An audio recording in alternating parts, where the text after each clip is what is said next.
So hello दोस्तों, अगर आप यदि क्लास 10 के स्टूडेंट हैं और 2023 में बोर्ड परीक्षा देने वाले हैं तो ये वीडियो आप सभी के लिए काफ़ी ज़्यादा इंपॉर्टेंट होने वाली है, क्योंकि आज की इस वीडियो में आपको बताऊंगा क्लास 10 सामाजिक विज्ञान के वेरी इंपॉर्टेंट क्वेश्चन जो कि आपके बोर्ड एग्जाम 2023 में बिल्कुल पक्का आएंगे, क्योंकि इसमें सामाजिक विज्ञान के सारे इंपॉर्टेंट क्वेश्चन बताने वाला हूँ। तो बिना टाइम को करते हैं आज की वीडियो स्टार्ट और देखते हैं कौन से इंपॉर्टेंट क्वेश्चन है। तो देखिए, आपकी सामाजिक विज्ञान की किताब होती है नागरिक शास्त्र। ठीक, नागरिक शास्त्र में आपका एक चैप्टर है, उसका नाम है सत्ता के साझेदारी। सत्ता के साझेदारी के मैं आज की आपको सारे के सारे इंपॉर्टेंट क्वेश्चन बताने वाला हूँ। इसके बाद आपको सत्ता के साझेदारी चैप्टर को बिल्कुल भी पढ़ने की ज़रूरत नहीं होगी अगर आपने इस वीडियो को शुरू से लास्ट तक देखा। तो इसमें आप देखिए, मैं क्या बताऊँगा सत्ता के साझेदारी के चैप्टर में। इसमें देखिए, आपको बताऊँगा बहुविकल्प प्रश्न, अति लघु प्रश्न और लघु प्रश्न और दीर्घ लघु प्रश्न। ये देखिए, 4 प्रश्न आप सत्ता के साझेदारी चैप्टर के बताऊंगा जो कि आपके बोर्ड एग्जाम 2023 में बिल्कुल पक्का आएंगे, और ये काफ़ी ज़्यादा इंपॉर्टेंट प्रश्न है, इसीलिए आप इसको जरूर तैयार करें। तो देखते हैं कौन से इंपॉर्टेंट प्रश्न है। तो देखिए, इसमें मैं आपको पहले बताऊंगा बहुविकल्प प्रश्न, सही है, और मैंने ये आपका पेपर पैटर्न के हिसाब से ही लिया है। ठीक, जैसे पेपर पैटर्न में पहले आता है बहुविकल्प प्रश्न, अति लघु प्रश्न, लघु प्रश्न, दीर्घ लघु प्रश्न। ठीक, तो इसी तरीके से मैंने आपको बताया, और ये मैं जो प्रश्न बताने वाला हूँ ये काफ़ी ज़्यादा इंपॉर्टेंट है, इसीलिए आप इसको ज़रूर तैयार करके जाएँ। ठीक, तो देखते हैं बहुविकल्प प्रश्न। तो देखिए, बहुविकल्प प्रश्न है आपका सत्ता के साझेदारी चैप्टर का। बेल्जियम में कितने प्रतिशत आबादी फ्रेंच भाषा प्रयोग करती है? अब देखिए, इसमें क्या पूछ रहा है कि बेल्जियम की जनसंख्या है वो ज़्यादातर कौन सी भाषा का, फ्रेंच भाषा का प्रयोग करती है, कितने प्रतिशत, जब पूछ रहा है आपसे। तो देखिए, इसमें आपका राइट आंसर आपको बताना है कि इन 4 ऑप्शन दिए, 3 ऑप्शन दिए, इसमें से आपको बताना है कि कौन सा इसमें राइट आंसर है। ठीक, तो देखिए, इसमें आपका पहला है इसमें 20% या 80% या 40%। अब आपको इन चारों में से बताना है कि कौन सा आपका राइट आंसर है कि बेल्जियम में कितने प्रतिशत भाषा बोली जाती है फ्रेंच। तो देखिए, इसमें आपका राइट आंसर रहेगा 80%। ठीक, 80% भाषा बोली जाती है फ्रेंच। तो आपको ये प्रश्न मतलब जीके में भी ये प्रश्न आ सकता है, इसलिए आप इसको तैयार करें कि बेल्जियम में 80% आबादी फ्रेंच भाषा बोलती है। ठीक, ये आपका क्लियर हो गया। ठीक, फिर देखिए, आपका दूसरा प्रश्न बताऊँगा। दूसरा प्रश्न आपका इस तरीके से आएगा, बेल्जियम यूरोप और महाद्वीप के किस भाग में स्थित एक छोटा देश है? अब देखिए, इसमें क्या पूछ रहा है कि जो बेल्जियम और यूरोप महाद्वीप है, मतलब 2 देश हैं, इन दोनों के बीच में कौन सा एक छोटा सा देश है वो आपको बताना है।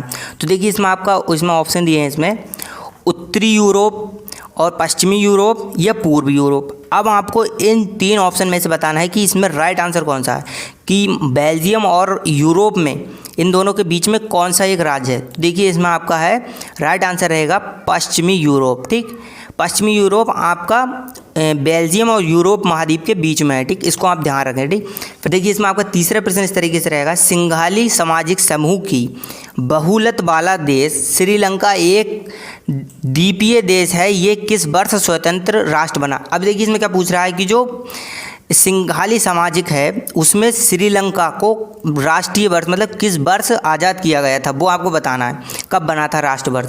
तो देखिए, इसमें आपका राइट आंसर, इसमें ऑप्शन दिया आपको, पहले आपको ऑप्शन देखना है, फिर देखिए मैं आपको बताऊंगा इसमें राइट आंसर। इसमें दिया है वर्ष 1946, और दूसरा इसमें दिया वर्ष 1948, और फिर तीसरा है इसमें वर्ष 1947। अब जो आपको 3 ऑप्शन दिए हैं, इसमें से बताना है आपको श्रीलंका राष्ट्र कब बना, मतलब स्वतंत्र राष्ट्र, आज़ादी इसको कब मिली थी। तो देखिए, इसमें आपका राइट आंसर रहेगा 1948 ईस्वी में श्रीलंका राष्ट्र स्वतंत्र हुआ। ठीक, अब देखिए, इसमें आपको चौथा प्रश्न इस तरीके से रहेगा, वर्ष 1956 में कानून पारित कर श्रीलंका में किस भाषा को राजभाषा घोषित किया गया? अब देखिए, इसमें क्या पूछ रहा है आपसे कि जो 1956 ईस्वी में कानून के हिसाब से श्रीलंका में किस भाषा को राष्ट्र मतलब उसकी राष्ट्रभाषा घोषित किया गया। तो देखिए, इसमें आपका राइट आंसर रहेगा, देखिए इसमें ऑप्शन दिया आपको, तमिल, दक्षिणी हिंदी या सिंघाली। अब आपको ये 3 ऑप्शन दिए हैं, अब इन तीनों में से आपको बताना है कि कौन सी श्रीलंका की भाषा है राष्ट्र। तो आपकी वो राइट आंसर रहेगा सिंघाली। ठीक, सिंघाली आपकी राइट आंसर है। ठीक, फिर इसमें देखिए, आपका 5वां प्रश्न इस तरीके से पूछेगा। 5वां प्रश्न है, श्रीलंका में तमिलों के कितने उप समूह निवास करते हैं? अब क्या पूछ रहा है कि श्रीलंका में जो तमिल लोग हैं वो कितने लोग मतलब वहाँ रहते हैं, तो आपको बताना है। तो इसमें देखिए, आपका ऑप्शन दिया है 2 उप समूह, 4 उपसमूह या 6 उपसमूह। अब इन मतलब 3 ऑप्शन में से आपको बताना है कि कौन सा राइट आंसर है। तो इसमें देखिए आपका राइट आंसर रहेगा पहला 2 उपसमूह। ठीक, 2 उपसमूह तमिल लोग निवास करते हैं श्रीलंका में। प्रश्न हो गया। अब देखिए मैं आपको छठा प्रश्न बताऊंगा। छठा प्रश्न है, बेल्जियम क्षेत्रफल एवं जनसंख्या के आधार पर किस राज्य से छोटा है। अब क्या पूछ रहा है कि जो बेल्जियम क्षेत्रफल है वो जनसंख्या के आधार पर किस राज्य से छोटा है, मतलब भारत में ऐसा कौन सा राज्य है, तो वो आपको बताना। देखिए इसमें पहला ऑप्शन दिया आपको हिमाचल प्रदेश, उत्तराखंड या हरियाणा। अब आपको इन 3 ऑप्शन में से बताना है कि बेल्जियम क्षेत्र और जनसंख्या के मामले में, मतलब इसकी ज़मीन और जनसंख्या के बारे में किससे छोटा है। तो ये देखिए आपका राइट आंसर रहेगा हरियाणा। ये हरियाणा से भी छोटा है, ठीक, बेल्जियम। फिर देखिए इसमें आपका 7वां प्रश्न इस तरीके से रहेगा। 7वां प्रश्न है, सत्ता की साझेदारी की आवश्यकता के विषय में कितने तर्क दिए जाते हैं। अब क्या पूछ रहा है, आपकी जो सत्ता की साझेदारी है इसकी विषय में कितने तर्क, मतलब कितनी बातें बताई जाती हैं, तो वो आपको बताना है। देखिए 5 तर्क दिए जाते हैं, 5 बातें बताई जाती हैं, या वो 3 तर्क दिए जाते हैं, या 5 तर्क, या 2 तर्क। अब आपको इन 3 ऑप्शन में से बताना है कौन सा इसमें राइट आंसर है। तो देखिए इसमें आपका राइट आंसर रहेगा 2 तर्क। सत्ता के साझेदारी की आवश्यकता के विषय में 2 तर्क दिए जाते हैं, ठीक, ये आपका राइट आंसर रहेगा। इसको भी आप तैयार करके जाएं, ये काफ़ी इंपॉर्टेंट क्वेश्चन है आपका, ठीक। फिर देखिए इसमें आपका 8वां प्रश्न इस तरीके से रहेगा, सत्ता के क्षैतिज वितरण से विभिन्न संस्थापनों के बीच सत्ता का क्या बना रहता है। अब जी क्या पूछ रहा है कि सत्ता के क्षैतिज वितरण है, मतलब जो बिखर गए थे उनके विभिन्न स्थानों के बीच में सत्ता का क्या बना रहता है, अब आपको बताना है। तो देखिए इसमें आपका ऑप्शन दिया है संतुलन, या संस्कृति गतिविधियाँ, या शक्ति का निर्धारण। अब आपको इन तीनों में से बताना है कि सत्ता की क्षैतिज मतलब वितरण के हिसाब से सत्ता में क्या बना रहता है। तो इसमें आपका राइट आंसर रहेगा संतुलन। संतुलन बना रहता है सत्ता के क्षैतिज वितरण के आधार, ठीक। फिर देखिए आपका इसमें 9वां प्रश्न इस तरीके से रहेगा, श्रीलंका में निम्नलिखित में से कौन सा धर्म है। आप क्या पूछ रहे हैं, आप जो श्रीलंका में है, श्रीलंका उसमें कौन सा एक धर्म है, वो आपको बताना है कौन सा धर्म रहता है। तो देखिए आपका इसमें पहला प्रश्न रहेगा, पहला ऑप्शन है बौद्धिक धर्म, हिंदू धर्म, या ईसाई धर्म। अब आपको इन 3 ऑप्शन में से बताना है कौन सा धर्म मतलब श्रीलंका में रहता है। तो देखिए आपका इसमें राइट आंसर रहेगा बौद्ध धर्म, ठीक। बौद्धिक धर्म आपका श्रीलंका में रहता है, ये आपको ध्यान रखना है, ठीक। ये जीके का भी प्रश्न है, काफ़ी इंपॉर्टेंट है। फिर देखिए आपका इसमें 10वां प्रश्न रहेगा, जाति व्यवस्था को निम्नलिखित में से किसे कमज़ोर किया। अब क्या पूछ रहा है कि जाति व्यवस्था को निम्नलिखित में से किसने कमज़ोर किया। अब जो ऑप्शन दिए इसमें से आपको बताना है किस चीज़ ने जाति व्यवस्था को कमज़ोर किया। तो देखिए इसमें पहला ऑप्शन दिया आपका विकास। अब क्या पूछ रहा है कि पहला इसमें है कि विकास ने किया था, जो विकास हो रहा है इससे, या शिक्षा में वृद्धि, या सहीकरण, और चौथा इसमें दिया है उपयुक्त सभी। अब इसमें से आपको बताना है कि विकास ने, या शिक्षा ने, या सहीकरण।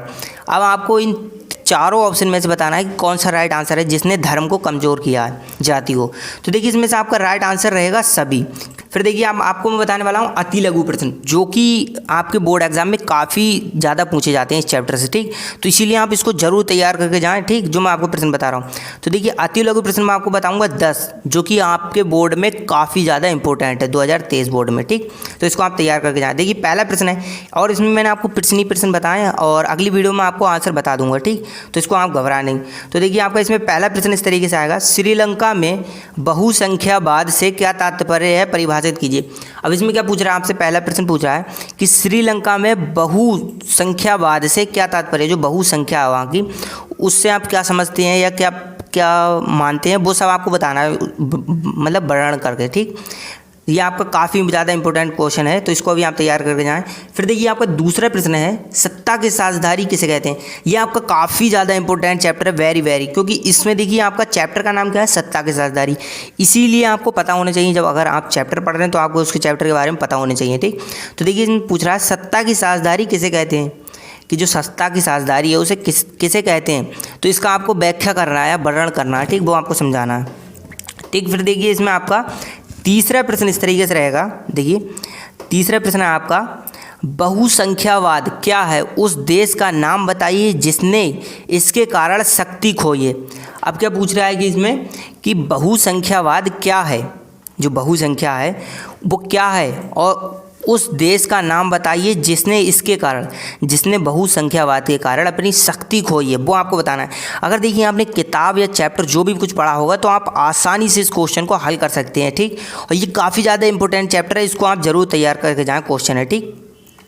फिर देखिए इसमें आपका चौथा प्रश्न रहेगा, बेल्जियम की सीमाएं यूरोप के किस चारों देश से मिलती है। क्या पूछ रहा है कि बेल्जियम की जो सीमाएं हैं वो यूरोप के किस 4 देशों से मिलती है, यूरोप के जो 4 देश हैं किन से मिलती है वो बेल्जियम की सीमा। तो देखिए ये भी आपका काफ़ी ज़्यादा इंपॉर्टेंट चैप्टर है, वो क्वेश्चन है, इसको भी आप तैयार करके जाएँ, ठीक। क्योंकि इसमें देखिए बेल्जियम कुछ ज़्यादा ही आता है इस चैप्टर में, क्योंकि बेल्जियम के ऊपर है ये चैप्टर, इसीलिए आप इसको जरूर तैयार करके जाएँ, और ये काफ़ी ज़्यादा इंपॉर्टेंट क्वेश्चन है, ठीक। फिर देखिए इसमें आपका 5वां प्रश्न रहेगा, शासन व्यवस्था को संचालित रूप से चलाने के लिए सत्ता को कितने भागों में बांटा गया। अब देखिए इसमें क्या पूछ रहा है कि शासन व्यवस्था है जो, उसको चलाने के लिए कितने रूपों में बांटा गया था, ठीक, वो आपको बताना है। शासन व्यवस्था, देखिए आपको पहले आपको चैप्टर पढ़ना है, ठीक। अगर आप चैप्टर नहीं पढ़ेंगे तो आप इसको हल नहीं कर पाएंगे, तो इसी के लिए आप इसको चैप्टर को पढ़ें और तभी आप इसको हल कर सकते हैं, ना तो बिना पढ़े आप इसको हल नहीं करेंगे। तो देखिए इसमें पूछ रहा है कि शासन व्यवस्था को कितने रूप में बांटा गया, वो आपको बताना है। ये भी आपका काफ़ी ज़्यादा इंपॉर्टेंट क्वेश्चन है, इसीलिए आप इसको जरूर तैयार करके जाएं, ठीक।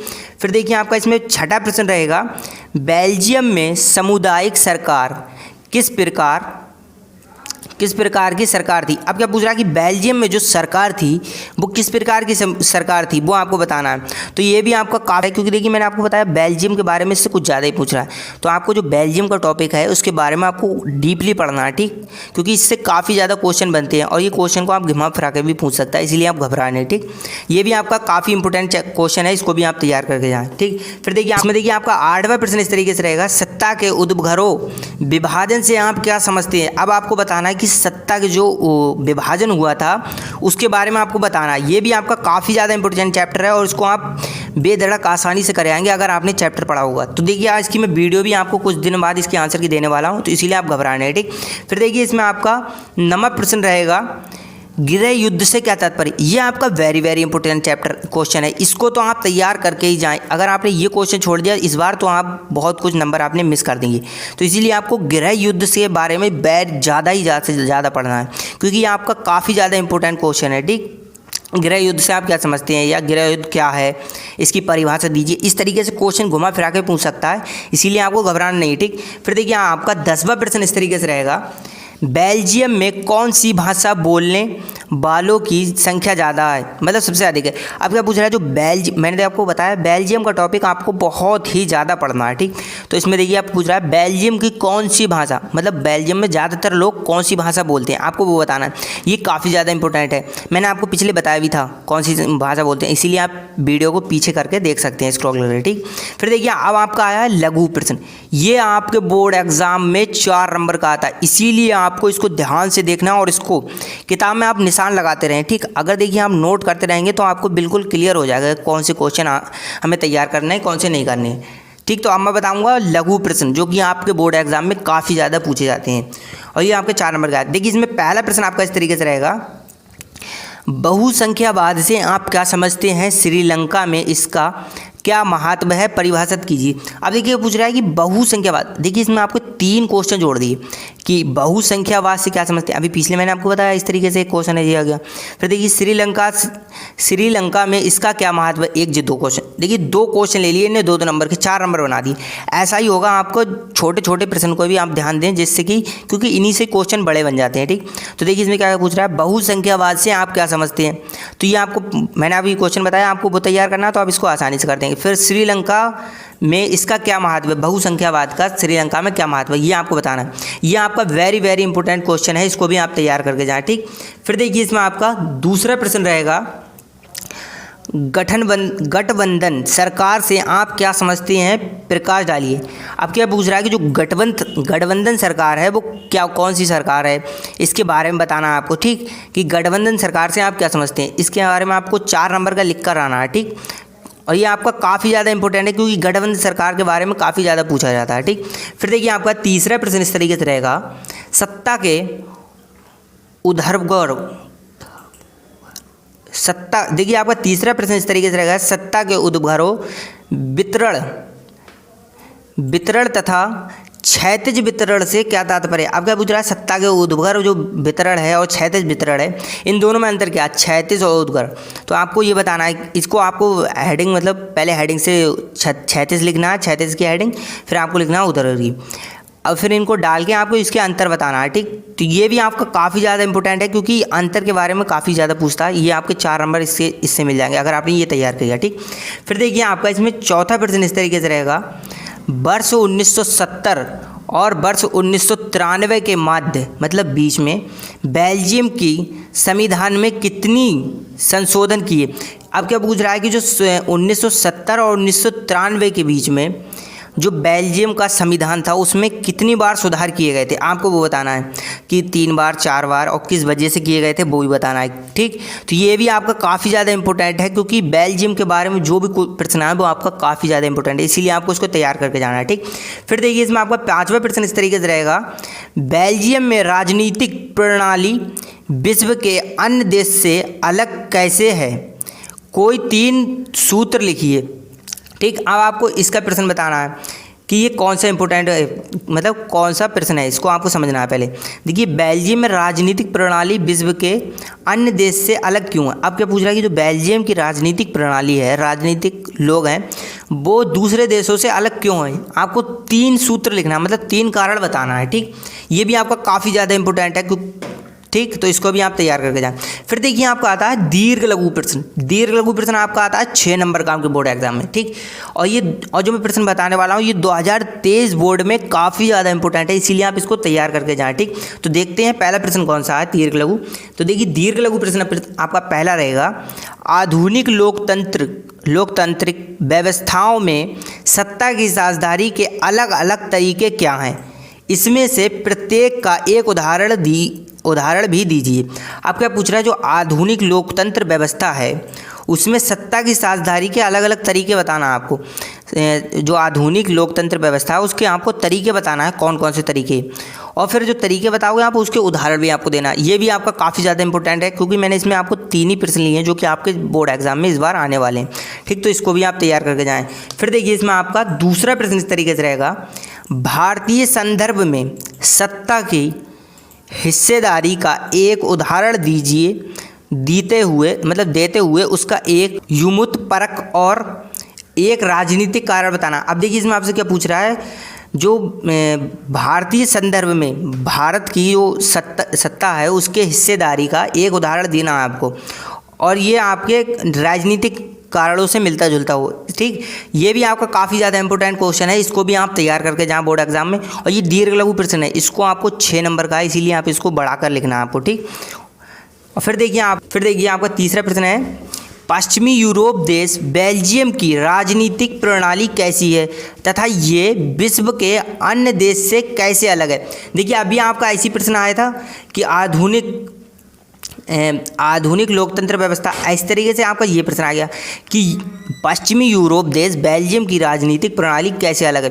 तो देखिए आप क्वेश्चन को आप समझे, अरे ये तो सेम क्वेश्चन, ऐसा नहीं है, आपको ये बदल कर पूछ सकता है। आपको पहले इसीलिए आपको ध्यान से क्वेश्चन को पढ़ना है, ये नहीं आपको पेपर मिले और आप जल्दी करना शुरू कर दें, ऐसा आपको बिल्कुल भी नहीं करना। अगर देखिए आप क्वेश्चन नहीं पढ़े होंगे तो आपको काफ़ी ज़्यादा दिक्कत होने वाली है। ठीक, आप किसी भी क्वेश्चन का आंसर किसी में लिखे आएंगे, ऐसा आपको नहीं करना है। ठीक, तो इसमें पूछ रहा है पश्चिमी यूरोप देश बेल्जियम की राजनीतिक प्रणाली कैसी है तथा ये विश्व के अन्य देशों से क्यों अलग।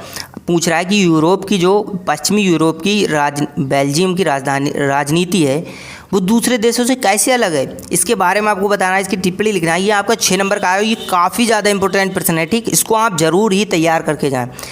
तो आज के लिए इतना ही, मिलते हैं अगली वीडियो में।